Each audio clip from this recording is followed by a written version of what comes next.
Сәлеметсіздер ме? Бүгін бізде бинарлы іздеу, таңдау арқылы сорттау және де рандом библиотекасы. Сонымен ең алдымен жалпы рандом библиотекасынан бастайық. Рандом библиотекасын қосу үшін import кірттік сөзін және де библиотеканың атын жазамыз. Жалпы рандом библиотекасының жалпы функцияларын көргіміз келсе, print дейміз да. Кейін рандом деп жазсақ болады. Және де модуль lib дейді. Жалпы рандомның біршама функциялары бар. Бүйтіп жазса болады рандом точка. И осының ішінде барлығы бар. Жалпы өзіңіз пайдаланып көрсеңіз болады. Бүгінгі біздің жалпы пайдаланатынымыз рандом randint. Бұл генератор простых чисел. Қарапайым жалпы айтқанда бүтін сандардың генераторы. Бұлай жазсаңыздар болады. Import random, потом random.randint деп. Бұл да болады. Негізі бұлай жазған жақсы. From random import randint. Осылай более жақсы. Жалпы біздің жалпы негізгі мақсатымыз бүгін сорттауға арналған. Жалпы сорттау дегеніміз ол не? Ол белгілі бір массив, белгілі бір тізбекті, мысал ретінде 3, 4, 5 и 1, 2, 3 болсын. Осы массивтің жалпы сорттаған кезде қалай болады? Бізде array'іміз біздің жауабымыз былай шығу керек. Негізі сортталғаннан кейін 1, 2, 3. 1, 2, 3, 4. 4, я. Тағы да 3 бар мына жерде. 4 және де 5. Жалпы сортталған массив осылай болу керек жауабы. Негізінен бізде Python'ның қарапайым функциясы бар. Python simple sort function дейді. Яғни қарапайым Python'ның сорттау функциясы ол негізі сол листерға пайдаланады. Array дейсіз да, и sort дейсіз. Ол өз ретімен сорттап береді. Және де array'імізді шығарайық. Print array.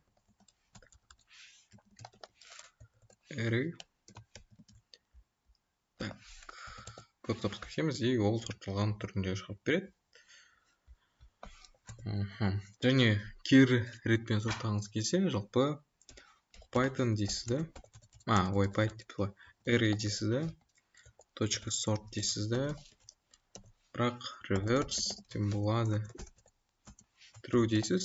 Сол кезде ол кері ретпен сорттап береді. Яғни кему реті бойынша сорттап береді. Және де print array деп жазған кезде оны кері ретпен шығарып береді. Кесесіз, и біз кері ретпен сортталған массивімізді алдық. Және де бір айтып кететінім, print былай жазсаңыздар болады. Print array. Ол массивті мынандай түрде шығарады. Үтірлерсіз және де мынандай қатаң жақшалашсыз. Жалпы осы Python'ның қарапайым сорт функциясы бойынша осы. И давайте randint функциясын пайдаланып біз жаңа бір массив жасайық. Array дейміз қайтадан. И randint и бірден 10 аралығындағы сандарды енгізсін. For I in range. Range. И осы жерге n деген сан болсын, ал n деген санымызды біз мына жерден енгізіп алайық.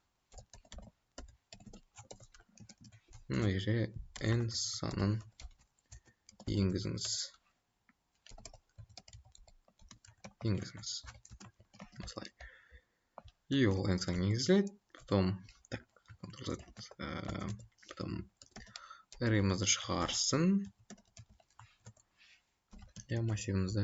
Және де осы затты x деп жіберіп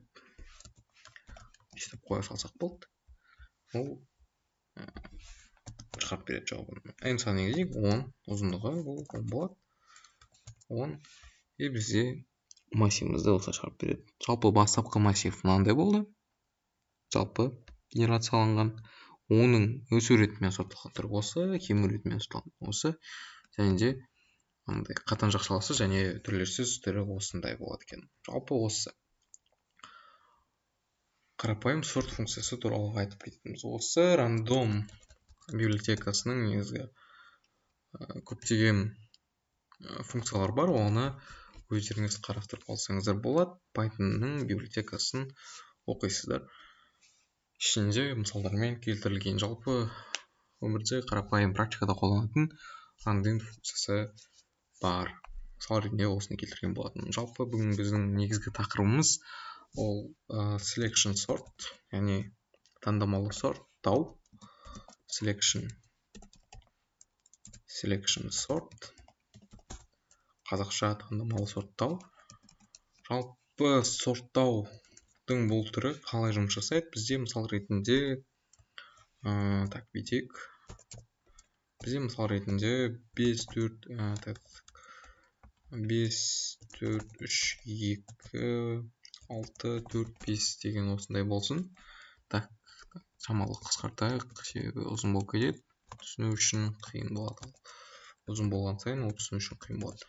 Жалпы осындай бір массив бар делік. Ең бірінші таңдаулы сортта мынандай жұмыс жасайды. Қараңыздар.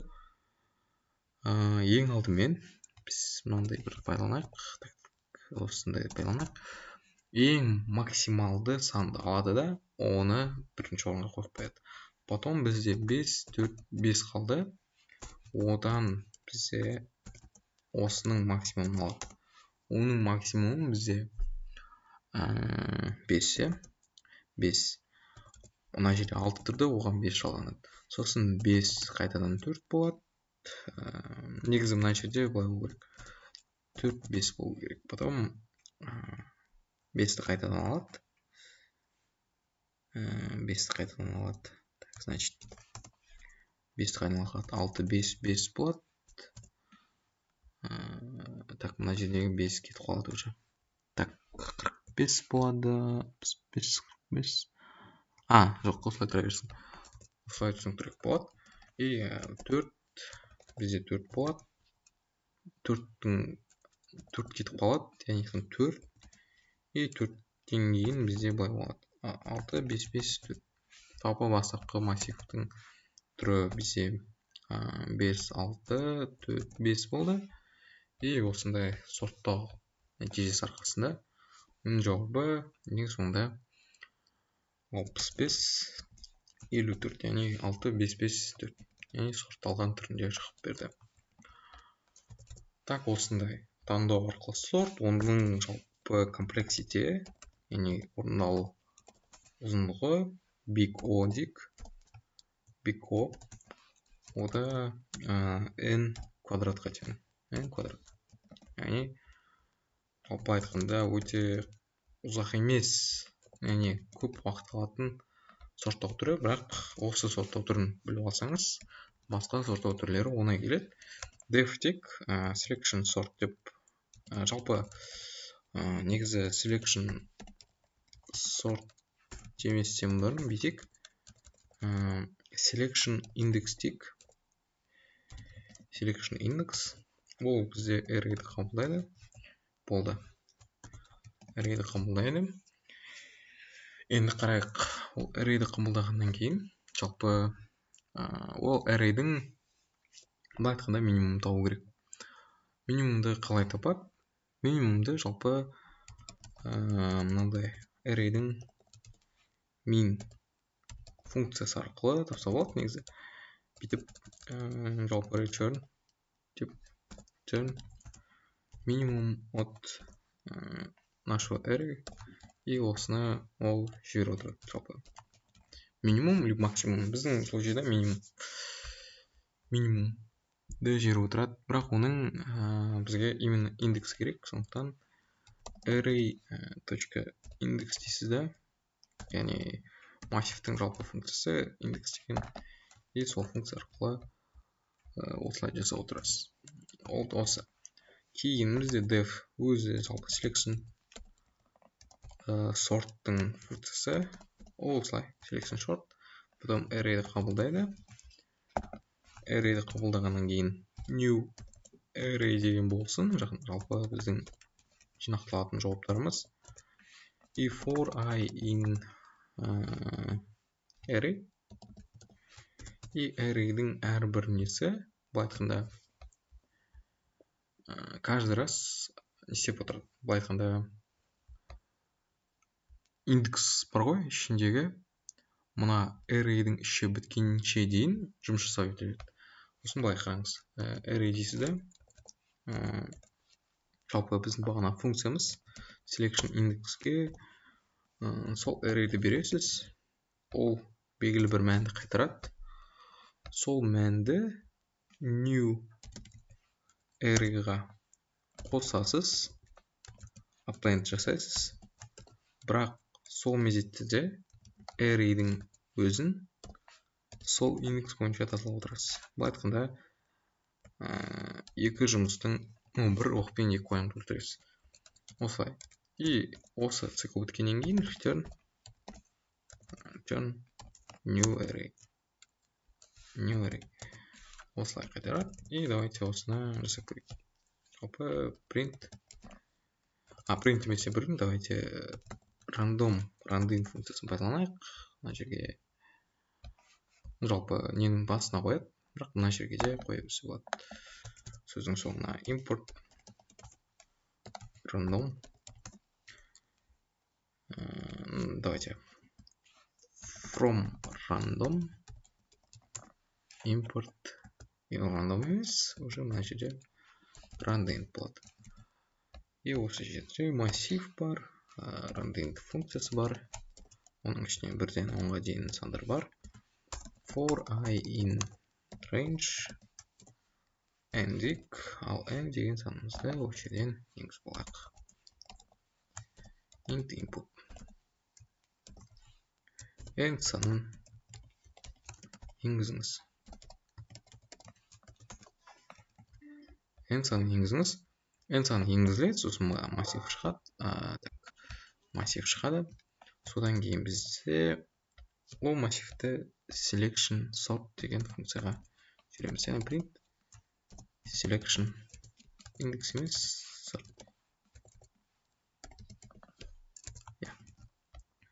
Selection sort и мына жерде array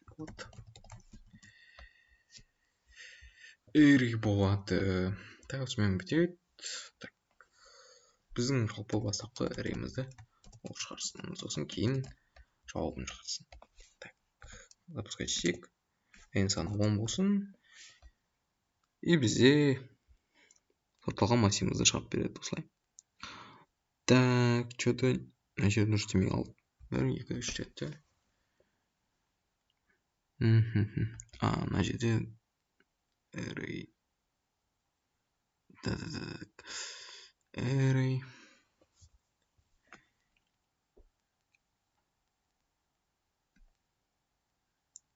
Индексті қайтарып тұр. Аха. Бұл жердегі бір проблема бізде len array болу керек. И мына жерде range функциясы болу керек. Range функциясы. Осылай болу керек. Қайтадан запускать етсек, 10-дік. И бізде сорталған түрінде шығарып берді. 2, 2, 3, 6, 7, 8, 9, 10 деп шығарып берді. Вот осылай болады. Жалпы selection sort осындай екі функция арқылы жасалады. Негізі класс ретінде жасап жіберсеңіздер болады. Класс sort, одан кейін оған не керек емес, айтқанда былай айтқанда оған бір қатты былай етіп кейін бүйтіп жіберсеңіздер болады. Так, мына жерде уже selection shorttың орнына біз бүйтейік, класс арқылы қосайық. Класс бізде sort func деген класс, и оның жалпы несі жоқ, initі жоқ, сондықтан жай ғана sort дейсіз. И өйстіп болады. Ладно. И осы sort дегеннен уже sort func и осылай selection sort дейсіз да. И ол тоже жұмыс жасау керек.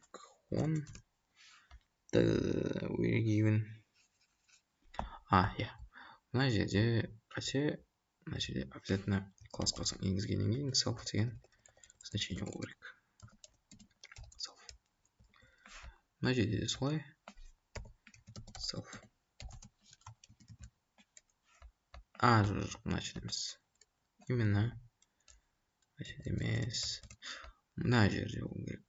Self деген. Осы жерде болу керек. Так, өйстіп әдемілеп қояйық. Selection index дейді.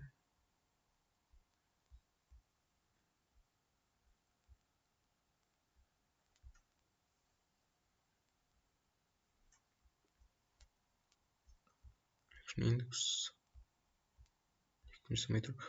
бүйтеміз. Self selection index.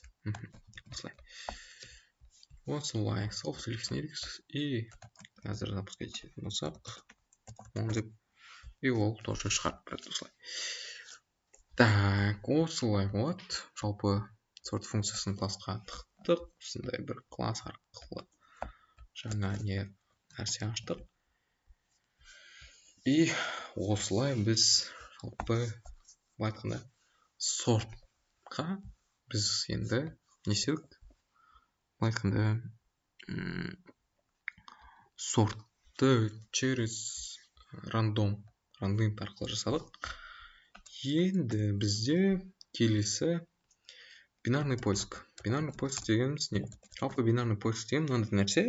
Мысал ретінде бізде 1, 2, 3, 4, 5, 6, 7, 8, 9, 10, 11, 12 деп кете берсін. Біздің случайда 8, так, 9 болады. 10 жетеді осы. Осы 7 жетеді. Ол не істейді? Ол, короче, бүйтеді. Қараңыз. Мысал ретінде бізде бір selection sorttың оған міндетті түрде сақталған зат керек. Бинарный поиск деген бүйтеді. Оның басы мен соңын алады да, короче. Басы мен соңын алады да, екеуін қосып екіге бөледі. Сол кезде былай қарасаңыздар, 1 мен 7-ні қосады. Екеуін қосындысы 8, 8-ді 2-ге бөледі 4. И ол ортасын, каждый раз ортасын алады. Сосын біздің жалпы неміз іздеп отқан санымыз егер кішкентай болған жағдайда, мысалға ортаңғы саннан кішкентай болған жағдайда, мыналар общий сол жақтың барлығы кетіп қалады. Былай. Если үлкен болған жағдайда іздеп отқан санымыз, бинарный поискта іздеп отқан санымыз, яғни бинарлы іздеп отқан санымыз, ол кезде уже мынандай болып қалады. Тек осы 3 сан қалады. Ол былай айтқанда оның complexity, binary search'тің complexity, ол бізде big O-да logarithm n, log n. Осылай. Және ол мысалға 1024 ұзындығы болса, оны 10 жағдайда жасап тастайды.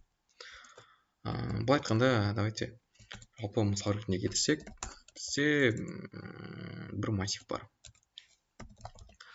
Array'мыз бар, жаңағы тағы да бір array'мыз бар. Ол array'дің ішінде рандомны 1-ден 10-ға дейін допустим, for I in range там 5 сан бар делік. Ал ретінде, жоқ, дайте 16 сан бар делік. Вот 16 сан бар. Осы 16 санды біз какой-то бір біздің таргетіміз бар, яғни целіміз бар. Таргет деген цель. Жалпы сол целімізді біз іздейік. Мысал ретінде, жалпы қарапайым адам қалай іздеуі мүмкін? Таргетіміз жалпы біз бүйтейік. Мына жерде іздеп отқан санымыз print array дейік. Қараңыз, осы жерде іздеп отқан санымыз бар ғой. Оны жалпы қалай іздесек болады? For I in array if I тең болса там таргетке return емес, бұл жерде print болады циклда. Print yes.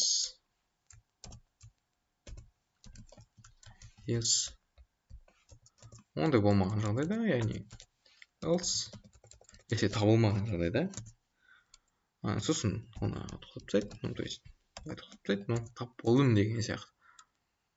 Если тап болмаған жағдайда print емес, табылмаған жағдайда жоқ вообще.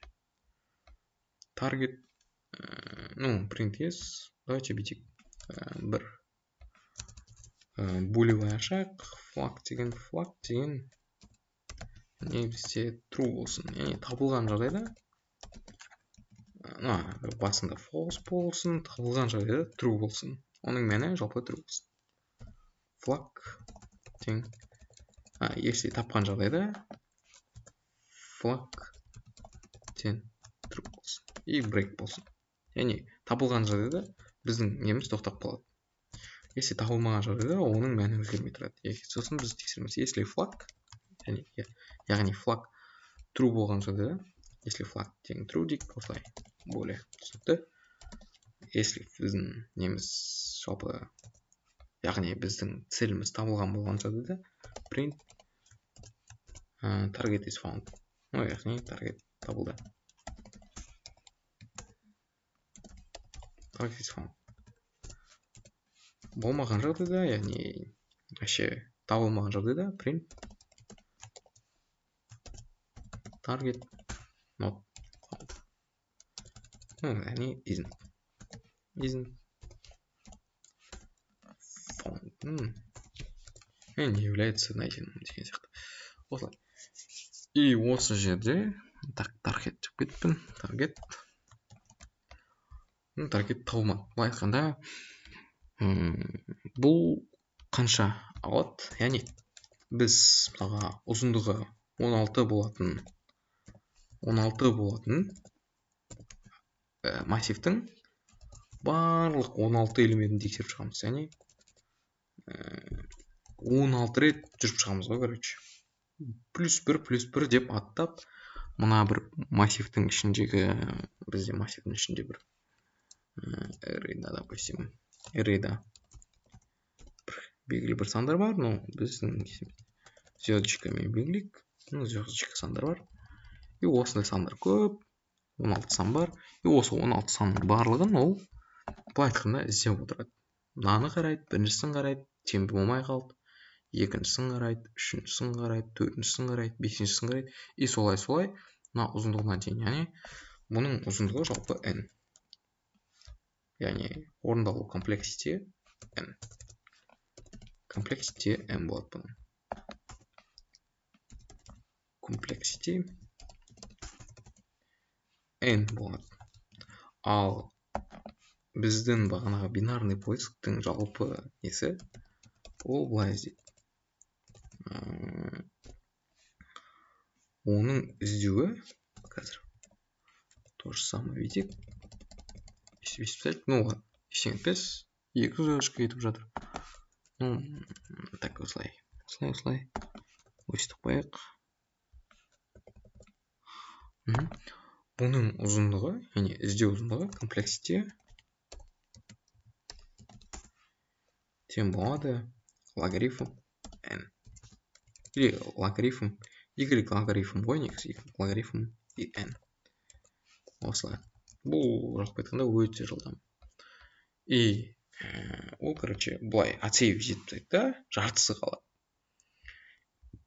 И каждый раз біздің массивіміздің ұзындығын екіге бөліп отырады.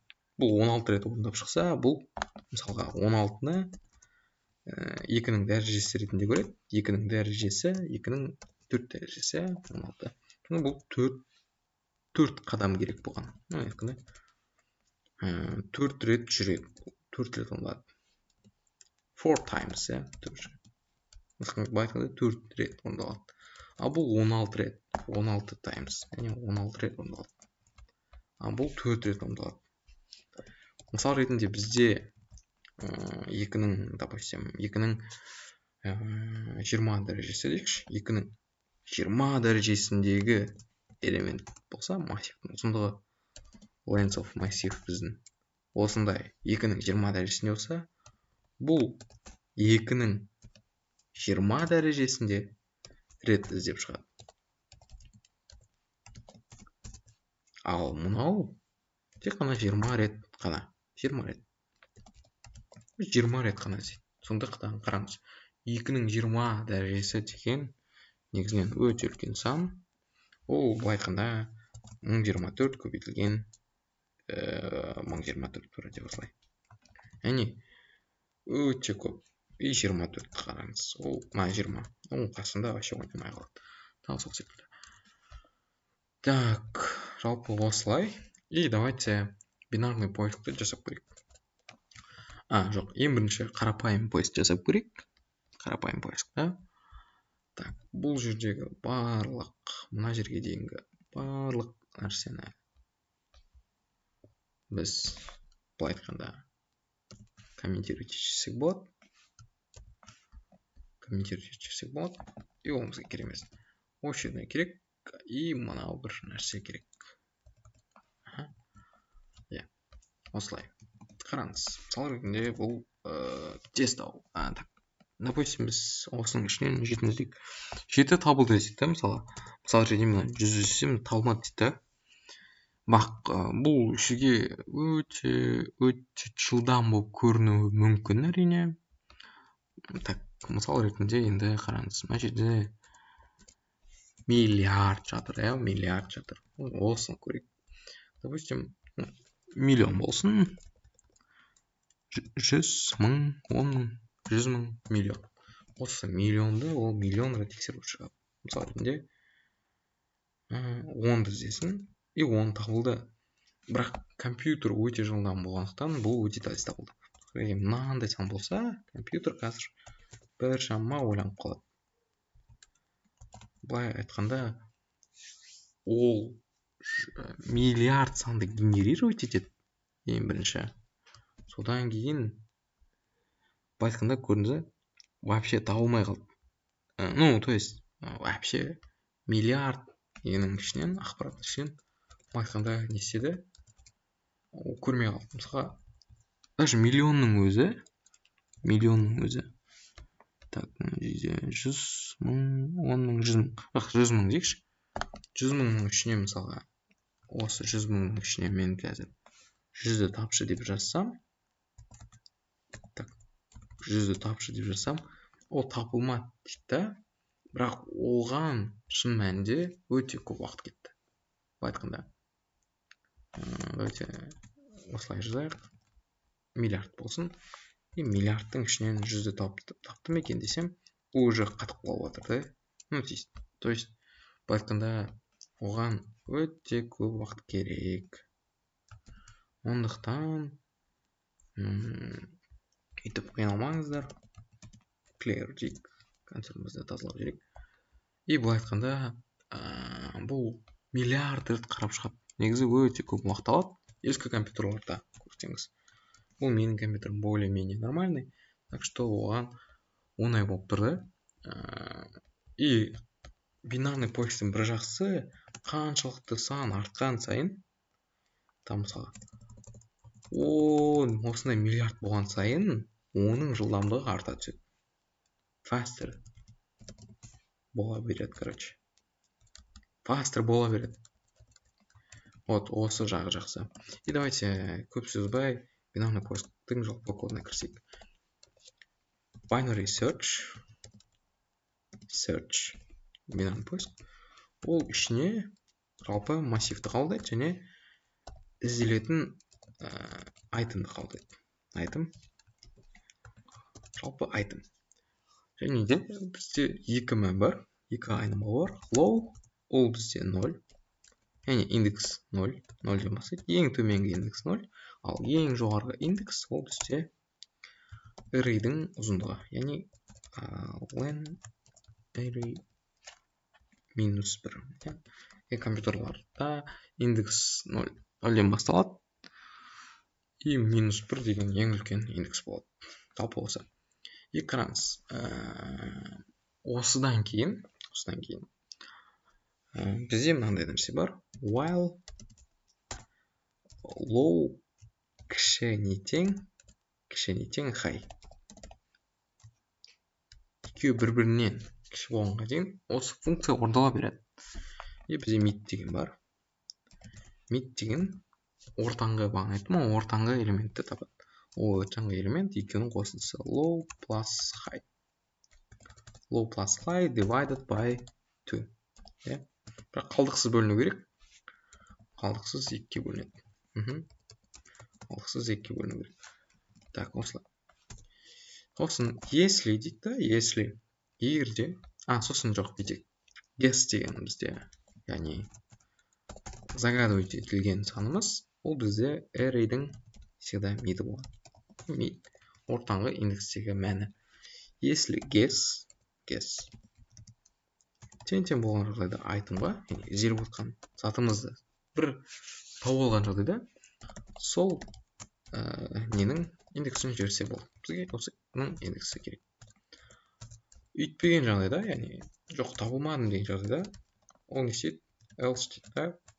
Ол яғни бізде elif деген бар. Қараңыз.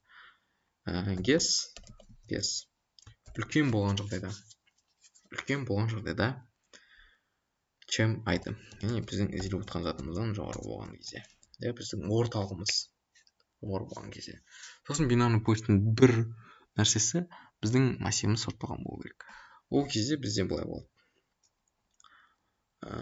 Так, high тең болады mid -1. Осы ғана. Mid -1 else low тең болады. Жоқ. Low тең болады high +1. High +1. Если таппаған жағдайда, табылмаған жағдайда, яғни біздің мәніміз ешқашан қайтарылмаған жағдайда, яғни табылмады, 0 деп шығарамыз. Табылмады. Осылай. И вот осы жауапты жазып көрейік. Жалпы принтикта и binary search и array. Array'імізді осы жердегі array'дан ала береміз. Ол обычный array болады. И, допустим, 1 дейміз. 1-ді іздеп көрсін. И 1-дің индексін шығарып берсін. Мына жерде өзіміздің array'іміздің ұзындығын 10 қылайық. Ұзын болмайық.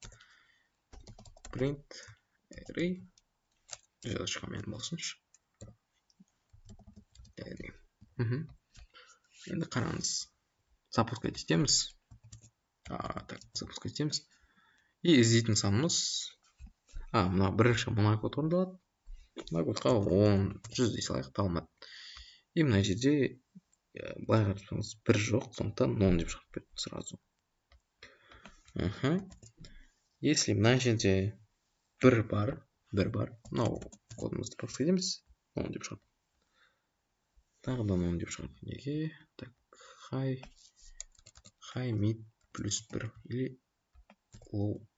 Мына жерде high емес қой. Мына жерде mid қой. Бәсе. Көшеден кетіп бірген. Mid минус болмайды, +1 болады. Мынау high mid -1 болады. вроде осылай жатыспасам бір бар, мына жерде пропуск етеміз 100, так, бұл жерде онда наоборот +1, мына жерде -1. иә, вроде осылай, да, 4 ойланып қалды.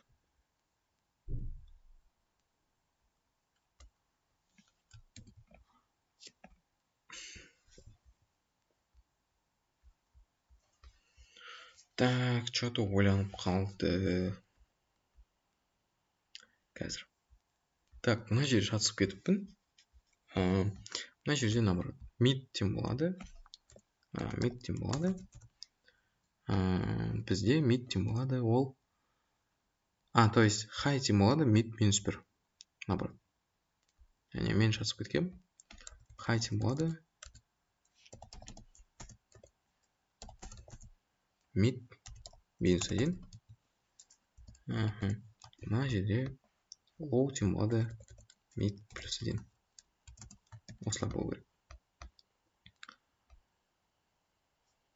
иә, осылай болу керек. И қайтадан запускать етіп көрейік. Если guess үлкен болса, если guess үлкен болса, high тем болады, mid -1, яғни -1. Басқа жағдайда low тем болады, mid +1. Қайтадан көрейік. И давайте мынаны өшіріп тастайық, себебі мынау бізге мешать етіп тұр. Таргетті, маркетті бәрімен бірге құрып кетсінші. Так, осылай. И осымен мына жерде давайте end'і өзіміз енгізейік. Ол end деген мына жерде енгізіппісін. End input. И каждый раз көріп тұрайықшы. Нені істеп жатыр? Нені істеп жатқан жоқпыз. Так что более понятнее. 7 дейік. И 7-ні 4-ші индекстен көріп тұр. Я, негізі 4-ші индекс 0, 1, 2, 3, 4. 4-ші индекстен көріліп тұр. Мына жерде, допустим, 1 десеңіз, 1 жоқ. Шығып береді. Я, жалпы енді біздің жалпы мақсатымыз осыған жетіп қой енді. Selection сортпен сорттап алып, жалпы басында рандом арқылы бізде массив болады. Соған selection сортпен сорттап аламыз. Кейін бізде былай айтқанда ол былай айтқанда бізде binary search'ке кетеді. Хорошо? Осылай. Так, сонымен көрейік. Ең қараңыз. Менде мына жерде негізі қателік, мынау сортталған массив болу керек еді. Array сорт болу керек еді. Мүмкін содан қателесіп кетті. Иә. Мүмкін содан қателесіп кетті. 10 десек и 9. 10 деген 9-шы индекста. Негізі мына жерде менде қателік кеткен. Ол сортталған түрінен шығарып беру керек еді. Түсініп тұрсыздар ма? Сортталған түрінен жасайды. Яғни бинарный поиск всегда сортталған массив пайдалану керек. 6 дейсіз, мысалға 6 жоқ. 6 бар ма не? 6 7-ші индекста тұр, иә. Сол секілді. Енді барлығын біріктірейік. Жалпы біздің алған білімімізді бекітейік, иә. Сонымен, так, мына жердегі барлық нәрсені кетірейік. Так, мына бір комментарияларды алайық. Так, сосын мына бір комментарияларды алып тастайық та, мына бір сандарды бүйтіп жіберейік. Так, осымен осылай. Array деген бар. Print array. Мынау керек емес, значит. Мынау керек емес. Оны сорттап қашты емес. Сортталғанын шығару керек. Print. Так, бүйтейік. Ол, короче, мына жеріне return жасайды. Осы return жасалмастан бұрын біздің sorted array дей салайық. Sort r. Ол біздің мына функциямыздың қайтарып тұрған мәні болсын. Иә. Мына жерде print sorted array. sorted array. Осылай. И осы сортталған array'мызға біздің мына жерде sorted array болады. Осы бір ізделіп отқан n деген санымызды енгізейік. Жалпы барлығын қорытындылай келе біздің кодымыз өте көп орын алмайды. Негізінен рандом функциясын пайдаланып жатырмыз. Sort деген класстың ішінде біздің sort, яғни таңдау арқылы сорттау функциямыз бар. Және содан кейін мына жерде өзімізден енгізілген рандом функциясы арқылы енгізілген массивіміз бар. Содан кейін оның жауабын шығарамыз. Қайтадан оны сортировать етеміз. Сортировать еткеннен кейін оның жауабын шығарамыз. Сосын шыққаннан кейін бинарный поиск функциямызға саламыз. Если табылған жағдайда оның индексін қайтарады. Ал табылмаған жағдайда оның non деген ответі шығады. Осымен жауап шығады. Яғни осымен барлығын бекітсек, мысалы 10 болсын ұзындығы массивтің. Массивтің бастапқы кезінде осындай болды. Бастапқы кезінде осындай болды. 7, 3, 6. Оның сортталған түрі. Содан кейін біздің іздеп отқан жеті санымыз нешінші индексте тұр? Сразу санауық. 1, 0, 1, 3. Так, 0, 1, 2, 3, 4, 5. 5-ші индексте тұр деп шығарып берді. И осылай 5 деген жауап шықты. Осымен жалпы видео пайдалы болса, арнаға жазылып, лайк басыңыздар. Үлкен рахмет. Келесі кездескенше.